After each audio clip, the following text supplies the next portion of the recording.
সমৰ্থ পোৰ্টেল চলাবলৈ অসমৰ্থ শিক্ষা বিভাগ সমৰ্থ পোৰ্টেলত নাম ভৰ্তি কৰিবলৈ গৈ অসমৰ্থ শিক্ষাৰ্থী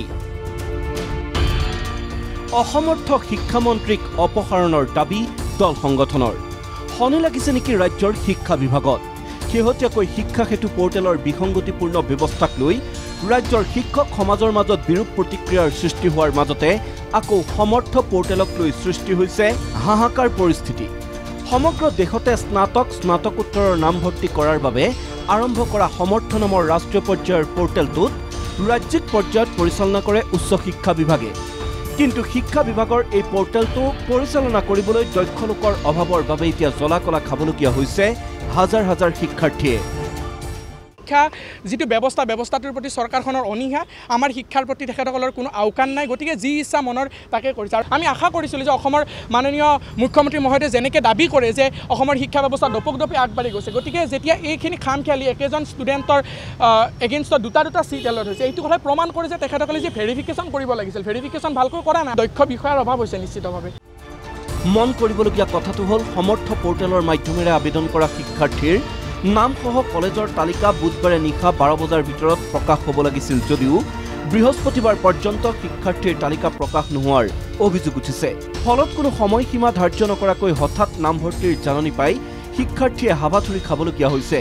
তদুপৰি মানি ৰিচিপ্টৰ বেমেজালি তথ্য শুধৰণিৰ বিকল্প ব্যৱস্থা নথকা আদি বিসংগতিৰ ফলত নামভৰ্তি প্ৰক্ৰিয়াটো অধিক জটিল হোৱাত সীমাহীন সমস্যাৰ সন্মুখীন হৈছে শিক্ষাৰ্থীসকল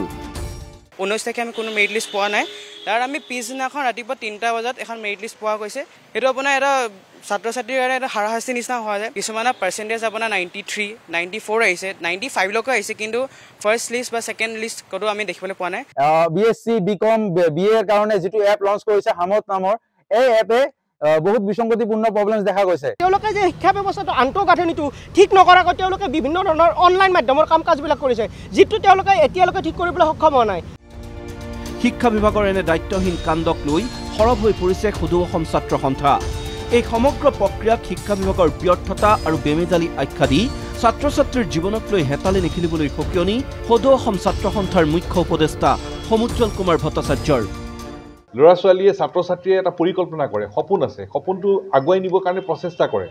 এটা নামভৰ্তিৰ ব্যৱস্থা যদি নিখুঁতভাৱে পৰিচালনা কৰিব নোৱাৰে কোনটো কাম ভালকৈ কৰিব এই কাণ্ডৰ লগত যিসকল জড়িত তেওঁলোকক কঠোৰ দৃষ্টান্তমূলক শাস্তি প্ৰদান কৰিব লাগে কাৰণ ছাত্ৰ ছাত্ৰীৰ ভৱিষ্যতক লৈ হেতালি খেলা কাৰো অধিকাৰ নাই আনহাতে ডক্টৰ ৰনোজ পেগুক অসমৰ্থ শিক্ষামন্ত্ৰী আখ্যা দি শিক্ষামন্ত্ৰীৰ পদৰ পৰা অপসাৰণৰ দাবী তুলিলে আসুৰ সাধাৰণ সম্পাদক শংকৰজ্যোতি বৰুৱাই সমৰ্থ এপৰ জৰিয়তে নামভৰ্তিৰ কাৰণে তেখেতসকলে নিশাটোৰ ভিতৰতে আচলতে জাননী দিলে যাৰ কাৰণে হদিয়া ধুবুৰী শিলচৰ কৰিমগঞ্জ বিভিন্ন ঠাইৰ পৰা যিসকলে আহি তেখেতসকলে নামভৰ্তি কৰিব লাগে সেইসকলৰ যথেষ্ট অসুবিধা হৈছে শিক্ষামন্ত্ৰীগৰাকীয়ে আচলতে সমৰ্থ এপ বা যিয়ে তেখেতে ব্যৱহাৰ নকৰক কিয় তেওঁ এগৰাকী অসমৰ্থ শিক্ষামন্ত্ৰী তেখেতে কি কাৰণত তেখেতৰ শিক্ষামন্ত্ৰীৰ চকীখন গজাল মাৰি স্থায়ী হৈ পৰিছে সেই কথাটোৱে আমি এতিয়া তবধ মানিছোঁ প্ৰথমতে এই শিক্ষামন্ত্ৰীৰ স্থায়ী চকীখন নাইকিয়া কৰিব লাগিব গজালকেইটা আঁতৰাব লাগিব তেখেতক কৰিব লাগিব প্ৰশ্ন হয় উচ্চ শিক্ষাৰ নামভৰ্তিৰ বাবে প্ৰস্তুত কৰা এই ধৰণৰ পোৰ্টেলত কিয় ইমান জটিলতাৰ সন্মুখীন হ'বলগীয়া হৈছে শিক্ষাৰ্থী অভিভাৱক কিয় সমৰ্থ পোৰ্টেলৰ সেৱাসমূহ সহজভাৱে উপলব্ধ কৰাত ব্যৰ্থ হ'ল শিক্ষা বিভাগ ছাত্ৰ ছাত্ৰীৰ দুৰ্ভোগ আঁতৰোৱাৰ বাবে শিক্ষা বিভাগে কিবা ব্যৱস্থা ল'বনে ব্যুৰো ৰিপৰ্ট NKTV+